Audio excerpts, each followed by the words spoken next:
Assalamualaikum warahmatullahi wabarakatuh. Perkenalkan, kami dari kelompok 1 Biologi kelas 10E5. Saya Haidar Muana Krisnabudi absen 16. Saya Zara Kairunisa absen 35. Saya Dina Diana Sekarang absen 14. Saya Brilian Adam Kaviano absen 11. Saya Rahmat Adi Saputra absen baru 9. Saya Alisa Dewa Panambu absen 6. Dan di sini kami akan menjelaskan apa itu daur air dalam ekosistem biogeokimia. I still got some love deep inside of me. No need to lie to me. I know you got a guy. He's not a guy to me. Just say goodbye to him and say goodbye to me. Right into. Yang pertama-tama saya akan menjelaskan tentang apa itu siklus air. Siklus air adalah proses alami di mana air mengalir melalui lingkungan bumi dalam berbagai bentuk. Seperti uap air di atmosfer, air di permukaan bumi, dan juga air di dalam tanah.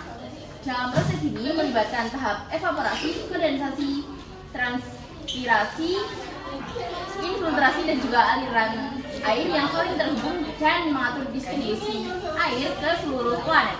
Selanjutnya akan dilanjutkan oleh teman-teman saya secara lebih spesifik. Nah, jadi tahapan yang pertama itu adalah dinamakan evaporasi. Evaporasi adalah proses di mana air yang ada di permukaan laut, lalu ada di sungai dan danau, menguap dikarenakan adanya efek dari panas matahari. Nah, air-air tersebut menguap ke atas, berubah menjadi uap air.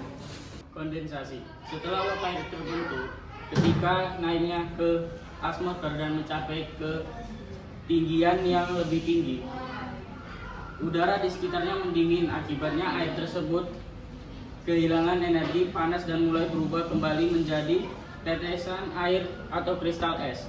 Proses ini membuat awan. Transpirasi adalah proses di mana tanaman menyerap air melalui akar dari tanah melepaskannya ke atmosfer melalui daun. Ini mirip dengan penguapan, tetapi air yang menguap berasal dari tanaman daripada permukaan air.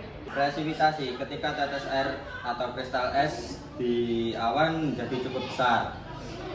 Mereka jatuh ke permukaan bumi sebagai hujan, salju, hujan es, atau embun beku. Proses ini penting untuk penyediaan air bagi kehidupan di daratan. Aliran air. Air yang tidak menyerap ke dalam tanah membentuk aliran permukaan, mengalir ke sungai, dan akhirnya kembali ke lautan. Ini termasuk aliran sungai, saluran air, dan sungai bawah tanah. Nah, tahap selanjutnya dinamakan infiltrasi. Infiltrasi adalah proses di mana saat air hujan jatuh ke atas permukaan tanah, maka air tersebut akan diserap oleh tanah dan masuk ke dalam permukaan tanah. Nah, air yang masuk ke dalam permukaan tanah disebabkan karena tanah yang tidak cukup lagi untuk menyerap air karena sudah kelebihan muatan air.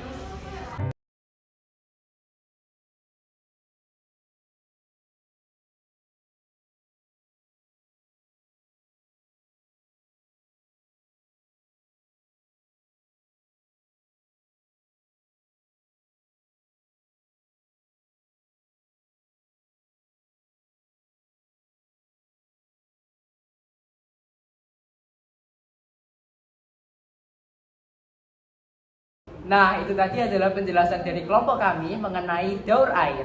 Nah, jangan lupa untuk di-like, share, dan juga subscribe. Dan jangan lupa tinggalkan komentar ya. Terima kasih. Sekian dari kelompok kami. Wassalamualaikum warahmatullahi wabarakatuh.